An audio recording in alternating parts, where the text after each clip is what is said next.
Donc bonsoir à toutes et à tous. Je m'appelle Léa Chauvière et donc comme on vous l'a présenté, j'ai récemment été diplômée en philosophie et je donne actuellement aussi des cours d'éthique et de philosophie des technologies à l'ECAM de Rennes. Donc je vous avoue que lorsqu'on m'a proposé de faire un TEDx sous 3 semaines sur l'ambition, je ne savais pas trop de quoi j'allais vous parler, vers quel philosophe me tourner. Et puis finalement, voilà, après réflexion, j'avais vraiment envie de vous parler d'un sujet sur lequel on nourrit beaucoup d'ambition actuellement, et vraiment une ambition démesurée. Et c'est un sujet, pour le coup, dont on entend vraiment beaucoup parler en ce moment. Et c'est donc l'intelligence artificielle. Donc là, vous pouvez très légitimement me demander, mais pourquoi faire un énième TEDx sur le sujet, une énième conférence, alors que justement on en parle constamment ? En fait, ça tient à la manière dont on titre les contenus actuellement sur l'intelligence artificielle. Je ne sais pas si vous avez remarqué, mais c'est toujours à peu près le même style de titre. Ça va être des choses comme les conséquences éthiques de l'IA, les risques de son utilisation, ou à l'extrême inverse, ça va plutôt être quelque chose comme comment l'IA pourra-t-elle sauver l'humanité. Ça va vraiment en fait être un débat très polarisé qui va être soit tout blanc, soit tout noir. Et le problème en fait de donner du contenu comme ça qui est très antithétique, c'est que finalement ça va cristalliser la réflexion et la pensée que l'on pourrait développer par rapport à ce concept. Et donc potentiellement ça peut amener à de la panique morale. La panique morale, c'est une théorie qui a été développée par Stanley Cohen, c'est un sociologue américain qui l'a théorisée en 1972. Et en fait il expliquait qu'il y a panique morale lorsqu'il y a deux composantes. Lorsqu'il y a une réaction collective disproportionnée face à des comportements jugés néfastes ou déviants dans une société, et lorsqu'il y a un relais massif de cette réaction disproportionnée. Et actuellement, c'est ce qu'on observe face à tout ce qui a trait à la robotique, face à ce qui a trait à l'intelligence artificielle. C'est vraiment des émules, des réactions très fortes et qui sont massivement relayées sur les réseaux sociaux. Et comment dire ? Et donc voilà, donc ça va être vraiment beaucoup relayé et surtout ça va être relayé dans la culture populaire. Vous allez par exemple avoir dans les séries, dans les livres, dans les films, dans les jeux vidéo aussi, c'est pareil. On va vraiment beaucoup parler de scénarios dystopiques et futurologistes où vous allez avoir une IA un robot meurtrier, un robot malveillant. Et en fait, ça s'explique vraiment pour des raisons marketing. Dans le sens où si on vous vendait les robots comme étant des robots à la Wall-E, tout bienveillants avec une petite botte, une plante à l'intérieur pour repeupler la planète, forcément, ça attiserait beaucoup moins votre curiosité que si l'on vous parle de robots tueurs, de robots qui peuvent se rebeller contre vous. Et donc, partant de ce constat, j'ai souhaité faire une conférence finalement qui serait un petit peu pédagogique, entre guillemets, et je souhaitais vous proposer de décortiquer les termes à la manière d'un philosophe. Donc vous allez voir, c'est plutôt chouette. On va vraiment en fait se plonger dans les abysses des deux termes qui composent ce concept, donc intelligence et artificielle. On va vraiment chercher à extraire le plus que l'on peut de ces termes, et on va faire le tout en moins de 10 minutes. Donc pour commencer, d'où vient le terme d'intelligence artificielle? Parce qu'on en parle énormément, mais le contexte historique est très peu donné. Et donc généralement, il y a un accord, un consensus pour dire que le terme a été utilisé pour la première fois lors de la conférence de Massey aux États-Unis dans les années 50. Donc c'est une conférence qui a réuni plusieurs chercheurs et scientifiques américains qui travaillaient sur le fonctionnement de l'esprit. Et concernant l'intelligence artificielle, on peut en donner une définition. Donc ce serait la recherche de moyens susceptibles de doter des systèmes informatiques de capacités intellectuelles comparables à celles des êtres humains. Donc là, ce n'est pas une définition que j'ai inventée, c'est celle du CNRTL. Très bon site d'ailleurs si vous cherchez des définitions. Et comment dire ? Et donc voilà, ce qui est important en fait dans cette définition, c'est que précisément, elle appuie sur le fait que c'est comparable à l'être humain. Une machine ne va jamais être exactement comme un cerveau humain en fait. Et ça, il faut vraiment le garder en tête, parce que souvent c'est un peu l'image dystopique qui est donnée comme quoi les robots deviendraient exactement comme nous, alors que ce n'est pas du tout le cas. Il a une méthode d'apprentissage, l'IA a une méthode d'apprentissage, donc c'est le machine learning, et donc cette technique a un sous-ensemble, le deep learning, dont vous avez peut-être plus entendu parler. Et donc le machine learning, c'est assez simple. C'est vous avez une IA, vous la nourrissez de données, de data, comme des faits scientifiques, des dates historiques par exemple.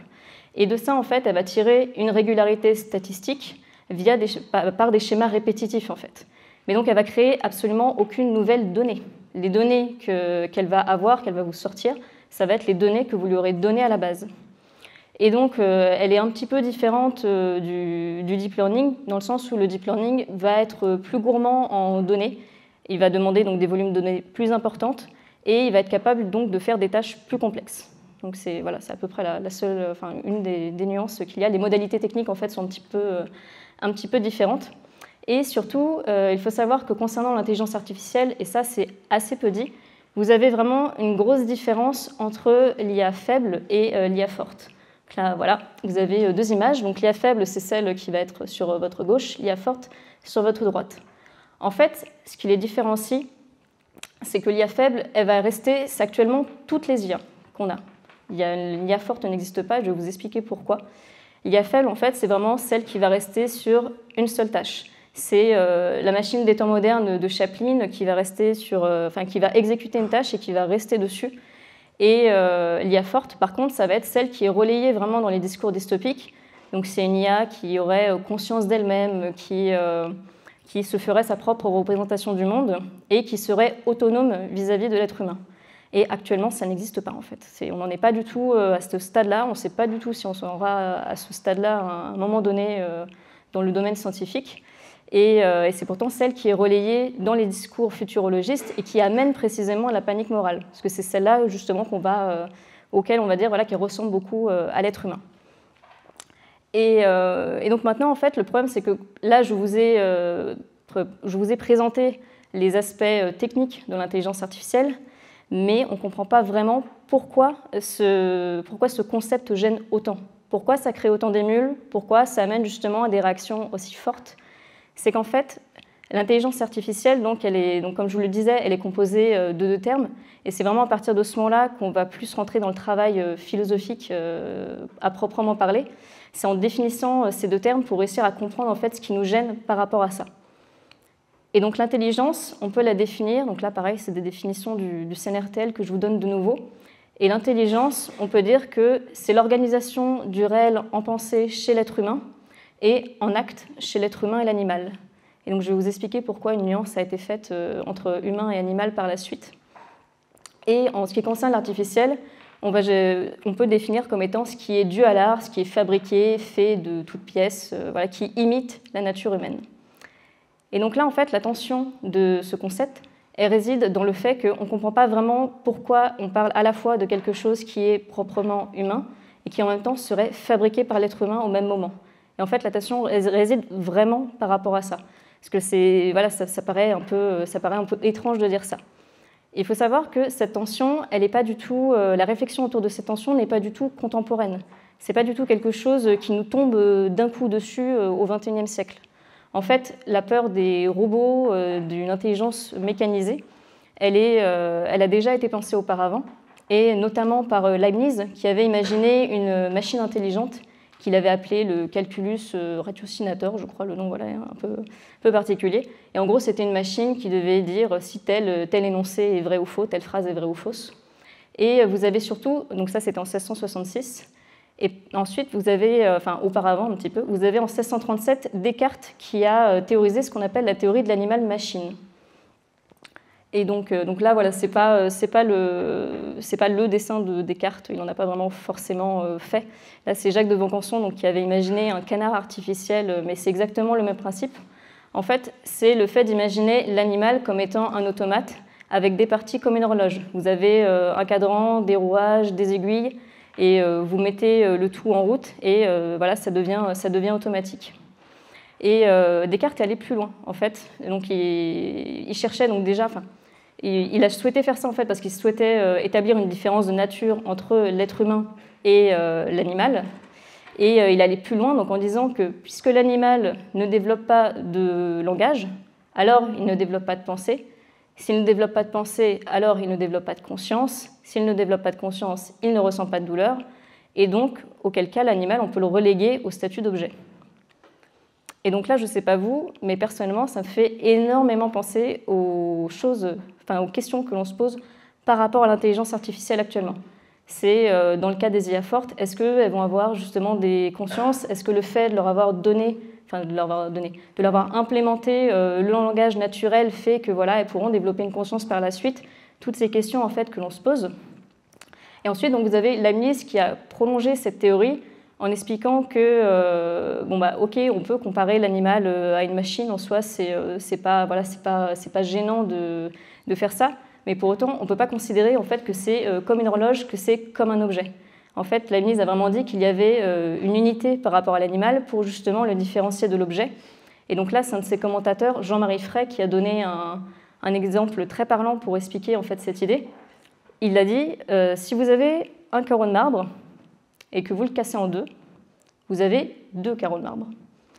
Si vous avez un chien et que vous découpez le chien en deux, vous n'avez pas 2 chiens, vous avez un chien mort.